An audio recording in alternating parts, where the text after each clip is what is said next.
All right. I want to start this lesson by giving all glory, honor, and praise to Yahweh, Bahashim, Yahweh Shai, Bahashim, Rikah, Kwadash.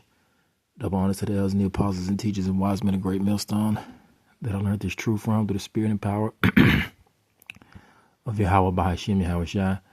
Salutations out there to the elect. All right. I want to start this lesson right here in the book of Isaiah 3, verse 1. It says, "For behold, the Lord of hosts, do it take away from Jerusalem and Judah." Now we know that these places represent the people because the Lord sent the people into captivity, sent the Israelites into captivity. You see, so Jerusalem and Judah, which represents what? The northern and southern kingdom. So the Lord is going to take away from his people that he scattered the stay, the staff, the whole stay of bread, and the whole stay of water.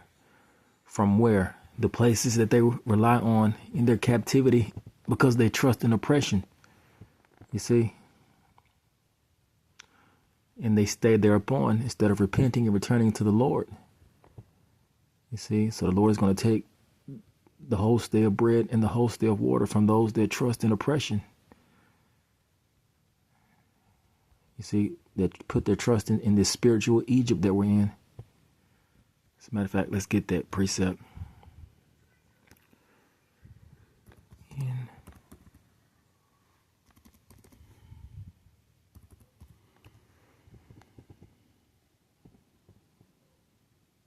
All right, let's see.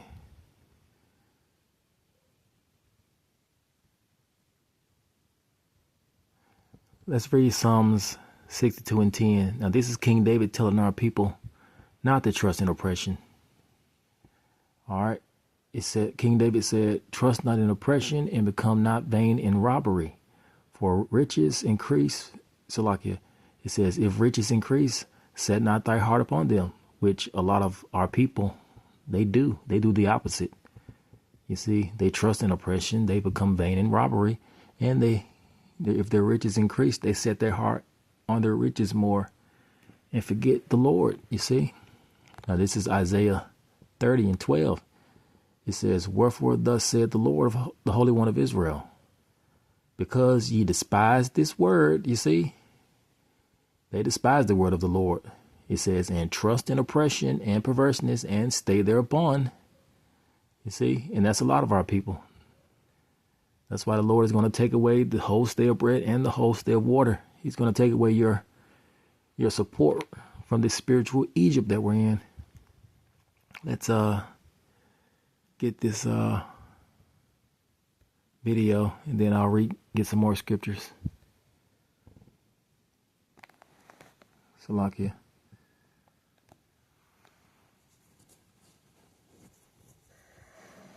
Well, thousands of New Yorkers now under some new rules that could determine whether they keep their food assistance. Federal work requirements are in effect, and the pressure is on for people who rely on SNAP benefits to meet the deadline. Fox 6's Antoine Lewis joins us now with what this all means. Antoine. Well, Bianca, Natasha, these changes just went into effect, and we're talking of affecting more than 120,000 New Yorkers directly impacted of the 2 million New Yorkers who already get these benefits. So we're talking about a subset of that number, but here's what's going on.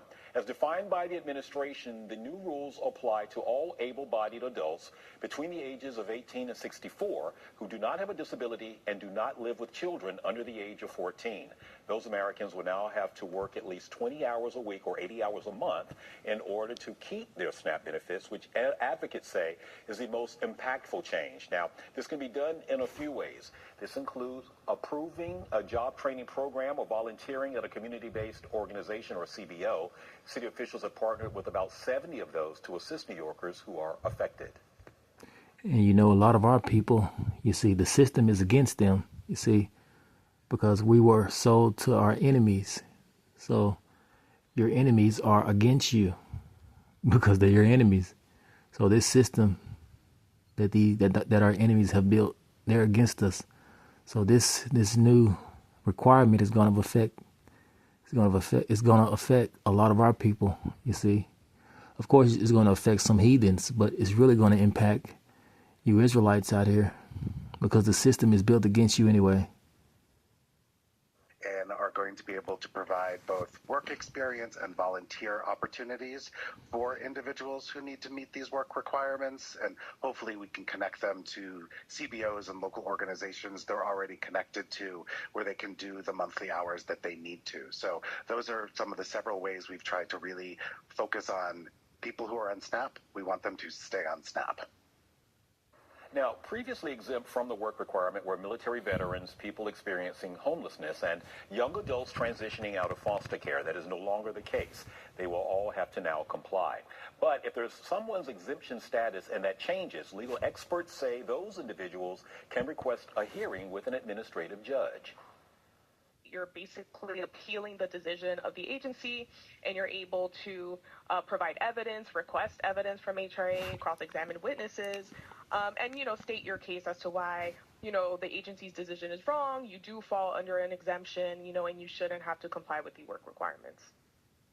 SNAP recipients who do not meet the new work requirements for 3 consecutive months, Natasha, will lose their benefits. And advocates say any recipient with questions or concerns are asked to call their HRA case manager for more information about it. And that's going to be a lot of our people, you see, because the system is the system is against them. You see, these devils, you see, the so-called white man and these other heathen nations, the sons of the wicked and the sons of men, these other heathen nations, they've taken crafty counsel against you.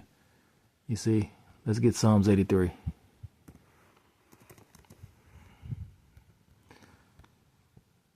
You see, they've taken crafty counsel against the Israelites. You see, all right. This is Psalms 83. Let's start at verse 1. It says, "Keep not silent, O God. Hold not thy peace. Be not still, O God. For lo, thy enemies make a tumult." You see, make a pact. "And they that hate thee have lifted up the head. They have taken crafty counsel against thy people. They have consulted against thy hidden ones." You see, and we're hidden because the Lord calls us to be scattered, so that these heathens wouldn't eliminate us, because if they knew exactly where we were, if they knew where all the Israelites were, they would eliminate us. So that was a part of the strategy that the Lord would use, the scattering or the diaspora of the Israelites in order to hide us.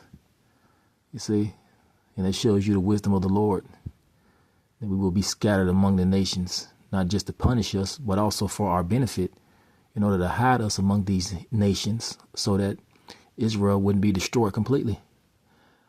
Verse 4, it says, Verse 4, "They have said, Come and let us cut them off from being a nation, that the name of Israel may be no more remembrance." You see, it says they have consulted together with one consent.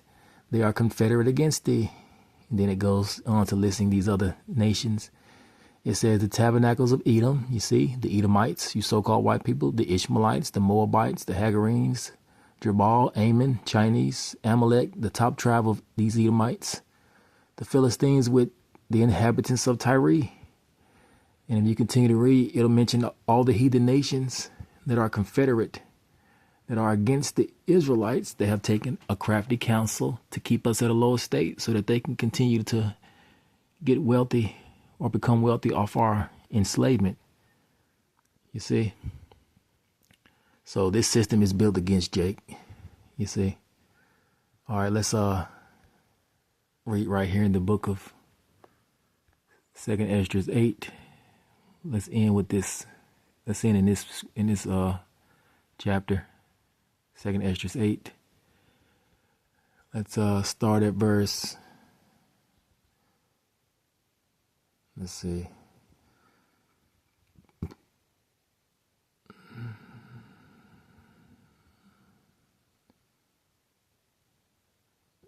Let's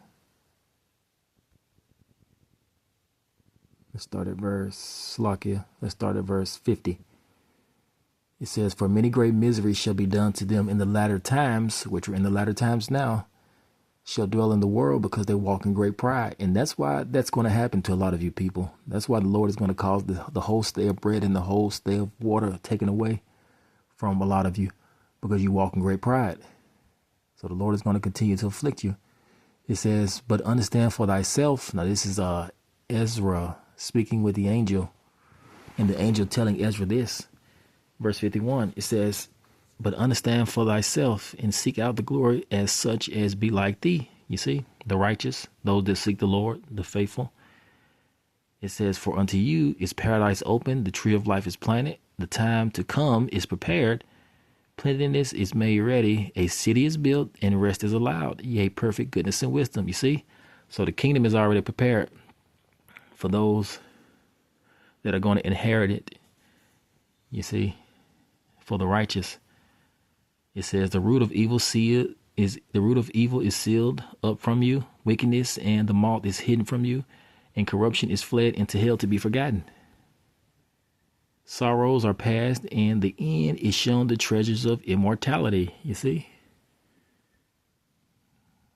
The treasures of immortality. So that's promised to those that are going to inherit the kingdom. You see, the Israelites, which you're going to have some to be destroyed on this side because they're wicked.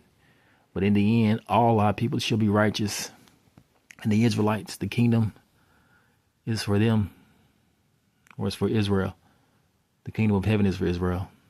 All right, verse 55, it says, and therefore ask no more questions concerning the multitude of them which perish.